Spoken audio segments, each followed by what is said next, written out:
Hey, good morning, everyone. It's Brenda Quintana here, and I'm live from what I call my beehive studio here over in the Boston area. And if you're joining me, welcome. And today is Casing Tuesday. As many of you know, it's a day where we copy a card out of the catalog, one of the Stampin' Up! Catalogs. Right now, we're mainly choosing things out of the holiday catalog. I have light coming in my face. Just hold on. Okay.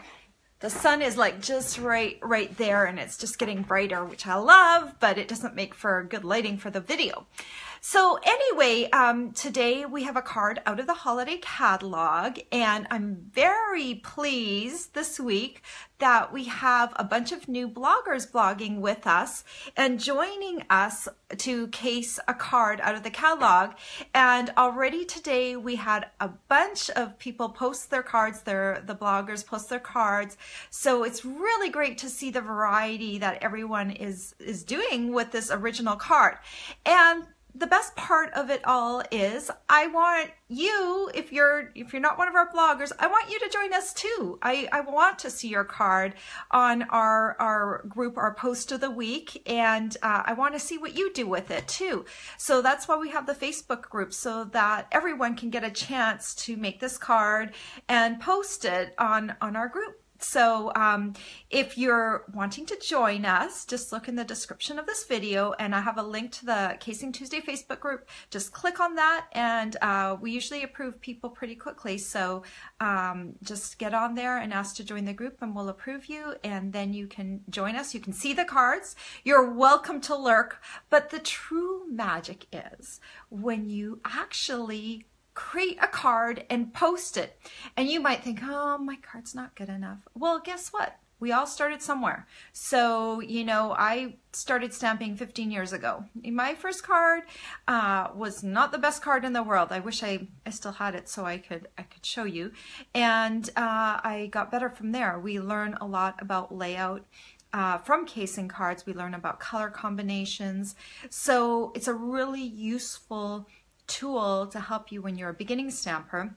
And if you are a more seasoned stamper, it's a really good tool to help you get out of your comfort zone to try something new, because I know we all get stuck in a rut. So that's why we case cards, and we do it every Tuesday. So welcome to everyone that's joining. Good morning. Good morning. Okay, I'm going to turn my camera around now and show you the card of the week, and we'll get started, and I'll show you how I stamp my card. So let me just press the little flip around button. Okay, there's my view this morning. We've got sunny skies, yay. I love sunny days. They make me smile. Okay, there are some of the cards I did too. Let me get this arranged. Okay, so this is the holiday catalog, and right here, this card is the one we're casing. And on this page, if you notice, it's like this little tiny card down here in the corner. So right here, it's kind of like a card that you may not have caught your eye, because it's a very simple card. This is actually a layer of designer series paper back here. It's got a very tiny Christmas tree pattern on it. And this is a stamp, and it was punched out with the everyday label punch. Yes, everyday label punch. So it's a very simple design. So really, you could jazz it up a little bit, or you can just keep it really simple. And I really kept it very simple. And the nice thing about this card is you can create a lot of them very quickly. So this is a nice, easy layout. It's a good beginner layout. So what I did is I decided to let the paper do all the work for me on my cards. And so I'm using this Christmas Around the World Designer Series paper. And you can see I've got little scraps of it that I've cut out here, but we've got nutcrackers, we've got different images from Christmases around the world, we've got the little striped candies, we've got food from around the world, we've got some snowflakes. So this paper actually has a lot of great patterns, but one of maybe the harder things to use with this paper is that it is a very busy pattern.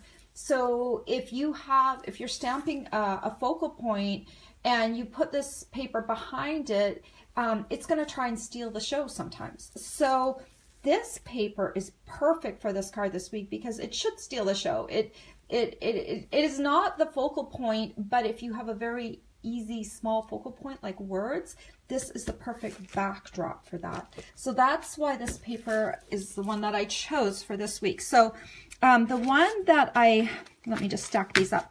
So this was my first one that I created, and this one's kind of more of a neutral paper. It's got the snowflake pattern, and I did Merry and Bright, and let me just grab the stamp set that was from Festive Phrases. And you know what? I'm going to show you right now how I stamped that. I'm not going to stamp this card. I'm going to stamp a different card because there's too many options. I wanted to show you so many.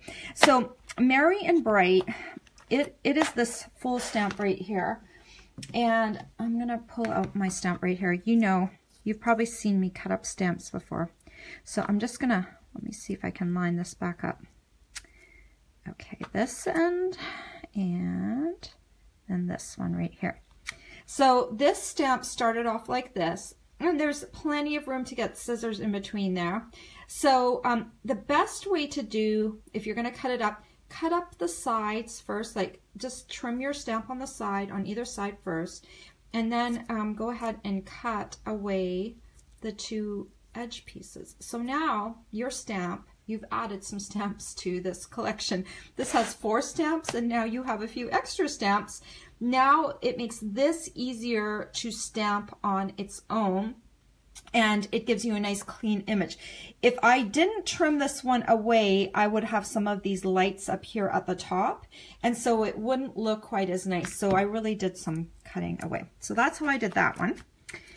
So, and then I used the silver trim instead of the red one. So then there's this one with a nutcracker paper. This is all using paper from the same pack I just showed you, Christmas Around the World. Okay, I'm trying to find the stamp. Oh, this one. Okay, so this one I use the Merry Mistletoe stamp set, and I use Christmas wishes out of there. And the same thing, I just stamped it and punched it out with the Everyday Label Punch. And I'm going to show you how I did these extra, this little extra piece on the end in a minute. And then this one, oh, I love this card because I've been waiting for a chance to use this Eat, Drink, and Be Merry stamp with this paper, because this paper has all this different food on it, and it's food from around the world. You know, you've got your fruit cake, you've got your ice cookings, you've got, I think, some sort of bundt cake or ginger snaps. You've got, you know, what are these called? They're tarts, like maybe mincemeat tarts. So you've got all sorts of different foods. So I love this stamp with it. So that stamp is in this stamp set here, Eat, Drink, and Be Merry, but it did not fit in the Everyday Label Punch window. So instead, I used the 2-inch circle punch, and this punch, what is this punch called? It is in the catalog. There is a name for it. Maybe someone knows and you can post it. I don't think, is it Starburst? I can't even remember the name of this punch. It's this big punch with the with that little kind of jagged edge, and I don't want to run across the room to grab the name of that, but maybe someone will post that and then I can tell you. But I used these two together. I stamped the greeting and then I punched it out with 2-inch circle punch, and then I used this unnamed punch behind it, okay? And so it's just really easy, and then I use this that tinsel trim again, very easy card. Starburst punch. Thank you, Gail. I was like drawing a blank. Too many years stamping and a very bad memory for names that sound similar. I'll always get them confused. Thank you for that. Okay, so those are the cards I made, and they were fairly easy to put together. So I thought, let me challenge myself and come up with one more card, a new card that I could stamp for you this morning. So that's what I did. So, okay, it's a really easy card. So let me talk about the card base first. So the card base, I did kind of a tent fold. So it's 11 inches by 4 1/4 inches and scored in half at the 5-inch 5.5 inch mark. Fold it. I always use my bone folder to smooth down that fold. If you press hard, you will have a card that lays flat, which I love. Then this time I chose another pattern out of the paper I hadn't used yet. And this one just has different iconic images of Christmas around the world. And this piece I cut to, where's my little cheater note? 3¼ inches by 4.5 inches. So that is the size of paper I chose for all of my cards, just to keep it easy. I'm going to use some fast fuse today because I'm going to use it on the tinsel trim. So fast fuse, I didn't get fast fuse until about a month ago, and I've learned how to use it, and I actually like it. It's a pretty good adhesive, especially for like light layers and stuff. I wouldn't use it to put together 3D designs at all. It's not really designed for that, but it will stick to cards really well. So you just roll it towards yourself, and then you go to the side. So I go one way this way, and then the next time I go the other way. Oops, I didn't do it fast enough. But if you do it fast enough or to the side enough, it won't have that little thing on the end. I'll do it 2 more times. I'm going to do it once in every corner. But if you alternate your sides, you know, that way you don't get that gunk buildup, I have been told. So go down. Oops. Okay, now, okay, this is the one thing with fast fuse. If it doesn't roll for you, you just kind of roll it up a little bit, because, you know, on this last one, I got that little, I didn't do it quite right. So this one, it's better, okay? It cut off cleanly, and then you just need to go like that.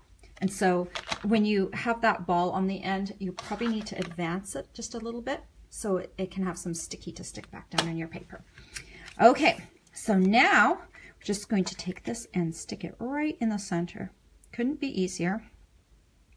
And sometimes I just take a moment to make sure it's centered and straight before I stick it down. So that is the basis of your card. Actually, it already looks pretty good, just like that.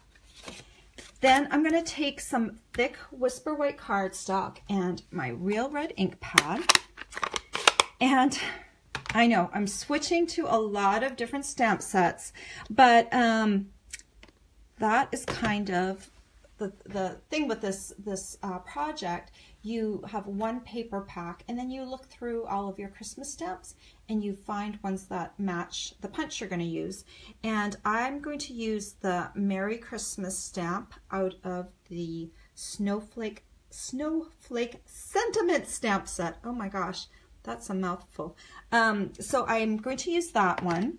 And you know how I kind of decided how to use different stamps? So, you know, I've got my everyday label punch right here, right? So I just punched it out of a scrap piece of Whisper White.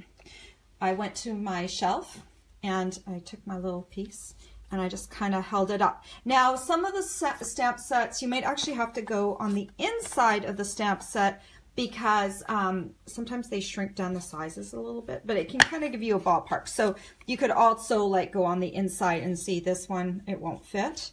You know, this one will fit. So you can just take this little piece and kind of see which of your greetings will fit well. And that's what I did. So it kind of was a little time saver for me. And then I've got my, where's my greeting? It's right here. So Merry Christmas. And I'm just going to ink that up in real red. And then I'm going to stamp it down here like that. And then I am going to take my everyday label punch, open it up. And now this is the nice thing, because if I stamp first and then punch afterwards, I can align it perfectly. And I'm sure you guys all know that you can kind of fiddle with it a bit. You don't have to punch down all the way, but if you squeeze just a little bit, it will kind of hold your cardstock in place for you. So you can kind of have a look and say, oh, okay, that looks good. And then when you're ready to punch, you punch it all the way through. And there's your little greeting. So I wanted to give this a little bit of a frame. So I'm going to take some real red cardstock. I'm going to bring my punch back in. And I'm just going to punch 2 more of these. Actually, yeah, you do need 2 more because you need them to overlap. I was going to say you could cut it in half. Oh no, you could cut it in half.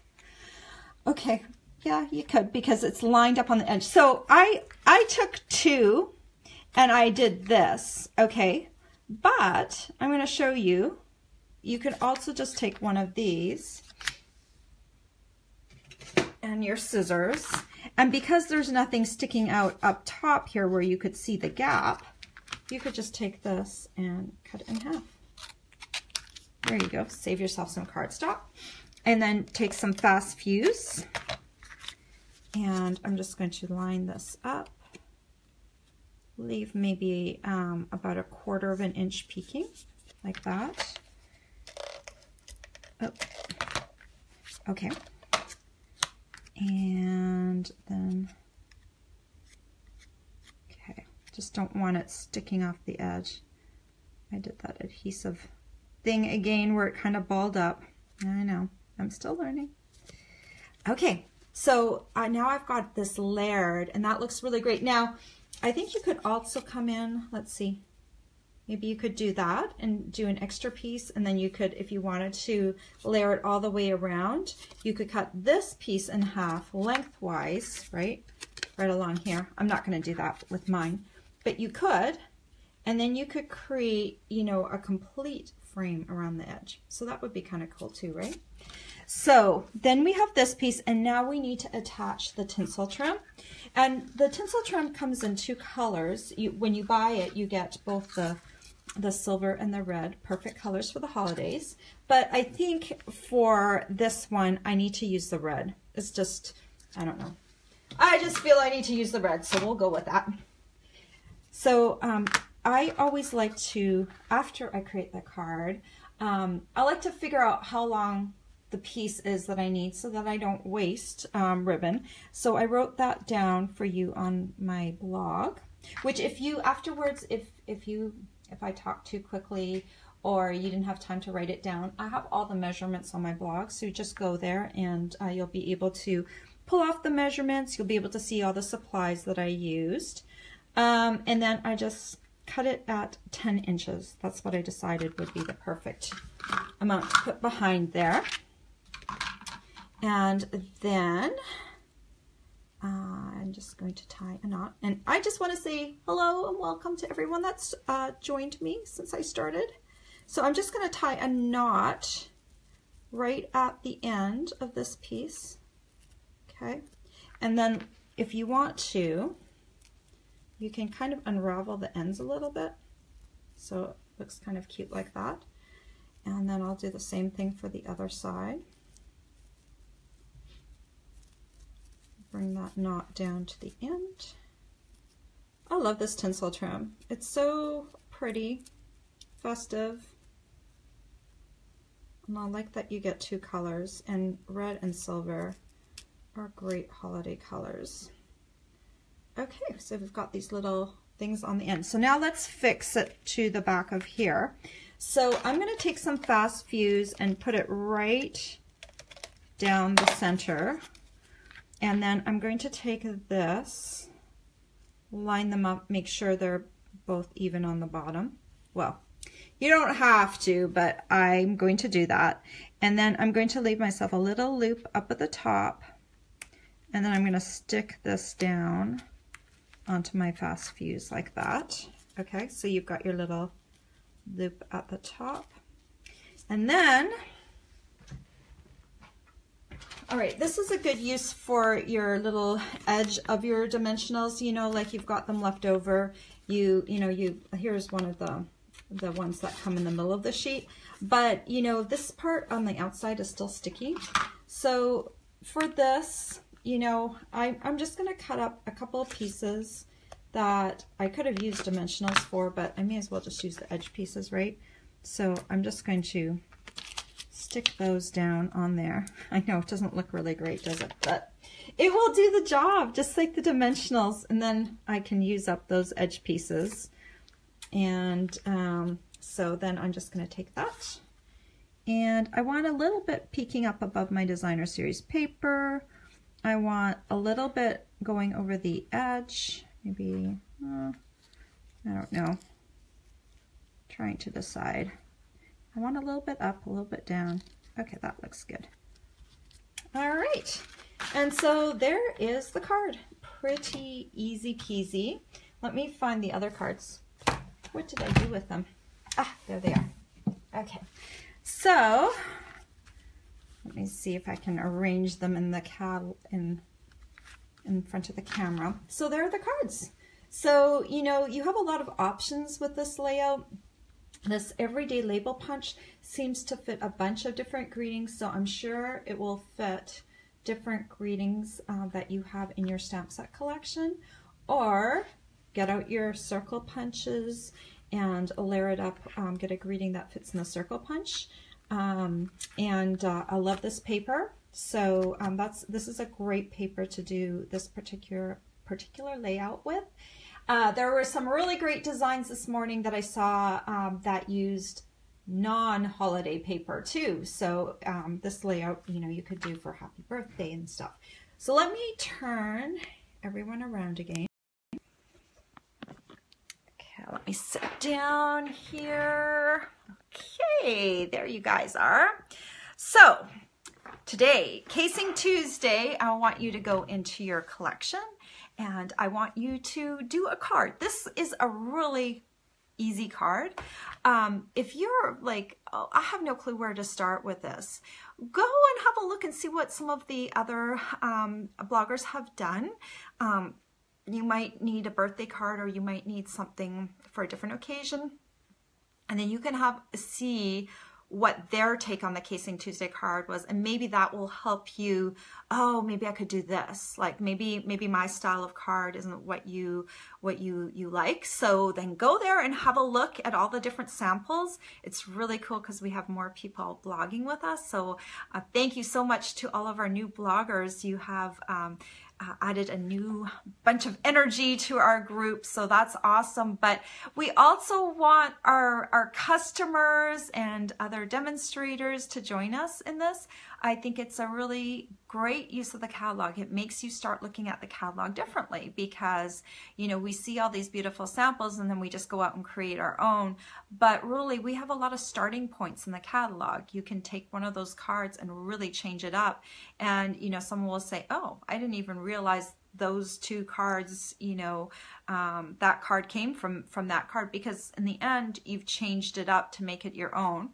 Or just case it exactly the way it is. Sometimes that's what you need to do. Sometimes you like that card in the catalog. I think that's probably what I did. One of the first cards I ever created, I saw the card in the catalog and I wanted to make that card, and I did. And there's nothing wrong with that. And in fact, if you're starting out and you're like too intimidated to post your own design, go ahead, copy that card. And, you know, if you can make it and make it look like the one in the catalog, good for you. And that's casing too. You know, sometimes we do the exact card. So don't feel like you can't do that. The main thing, I think, is for us to get over our thoughts about our artwork, because sometimes we're like, oh, my artwork's not good enough. I'm sure you've been there. I even feel like that sometimes. You know, I look at other people's stuff and I go, oh man, I'm never going to stamp another pretty card in my life. And we get into our heads and we think our stuff isn't good enough. But Casing Tuesday is a positive place for us to post our stuff. So go in and post your card, because I think you learn from it. If you take your card and you hide it in your craft room and you never mail it and it never goes to anyone, you're not going to get better. You need to get those cards and mail them off, get those cards and post them online and let other people see them. And it will be a great way for you to learn and progress and get better. So I encourage you to do that. So Casing Tuesday Facebook group, there's a link in the description of the video. If you saw supply on here and you thought, oh, that's really cool, and you don't have a demonstrator, you can look at my supply list. You can order directly from me. The measurements that I use today are also on my blog. I will post this video on YouTube, hopefully sometime today, but it will be available immediately on my Facebook group afterwards. I just post it right away. Let me see if there's any questions before I go. Thank you, Karen. Karen said great simple cards. I don't see any questions, but I don't see any questions, so I am going to wish you guys a great week, and I will see you back here next Tuesday. Bye for now.